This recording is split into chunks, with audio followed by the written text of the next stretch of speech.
Sa mapagpalang araw po sa ating lahat. Ako si Godfrey Quizon and this is my devotion for today, February 21. And ang topic po natin for today is sabay-sabay ba ang pagsubok sa buhay mo or concurrence? Ang ating scripture po for today is Genesis chapter 50 verse 20.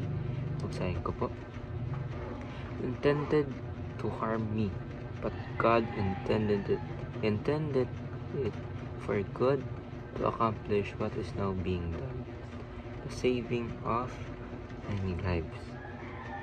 So, ang sinasabi po dito sa concurrence, kung i-relate po natin doon sa scripture po natin for today, is, ano daw po, concurrence is an aspect of God's providence, whereby He cooperates with created things in every action, directing their distinctive properties to cause them to act as they do. He teaches that God's providence and human responsibility work together without contradiction. So, ang ibig sabihin daw po dito is, concurrence daw po is a theological principle na teaches us how God works through every situation, every human actions to accomplish His sovereign will. So, ibig sabihin daw po nyon, God, it does not mean po that God forces people to act in a certain way kasi may free will po tayo, but rather, He allows us He allows events to unfold while still directing them towards His ultimate purpose. So, this means that even po in hardships, sufferings, or maraming evil na nangyayari done by others, God is not absent po. So, He is actively working behind the scenes na kahit marami po tayong pagsubok na ginagawa.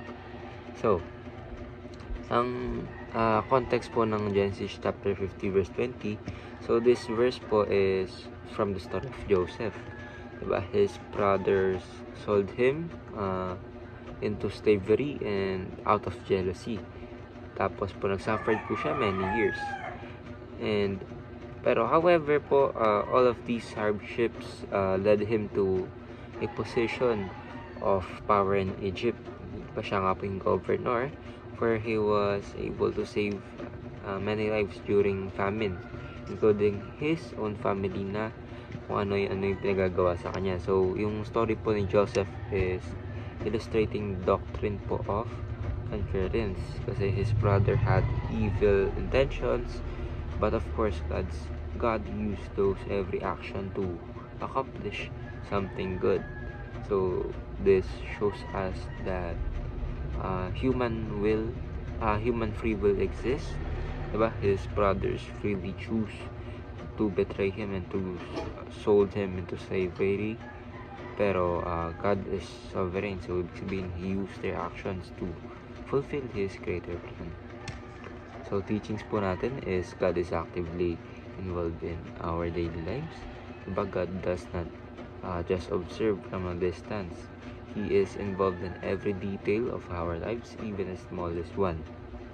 So, even when we do not see it, He is guiding events towards His divine plan or purpose. Ayun nga po yung sabi sa Proverbs chapter 16 verse 9. So, second teaching is nothing happens outside God's control. Sabihin po is even the most unexpected situations or the most suffering, the worst suffering, hindi po siya random. Kasi ibig sabihin po God allows them for reasons na we may not immediately understand. Katulad nga po sa Isaiah chapter 46 verse 9 to 10. And God is actively working even through evil. So, ibig sabihin po dito is just like in Joseph's story, na God can turn every human evil into something good. Diba? Even suffering, pain, injustice can be part of His bigger plan for us. Diba? In Acts chapter 2 verse 23. Diba? Ibig sabihin, where even Jesus, diba, kinrucify siya, and that was part of God's will. So, application is ask God to increase our faith, accept God's sovereign decisions, and actively cooperate with God. So, ayun lang po, ako si Godfrey Quizon, and this is my devotion for today, February 21. Sana po ay marami kayong natutunan. Ayun lang po, and God bless.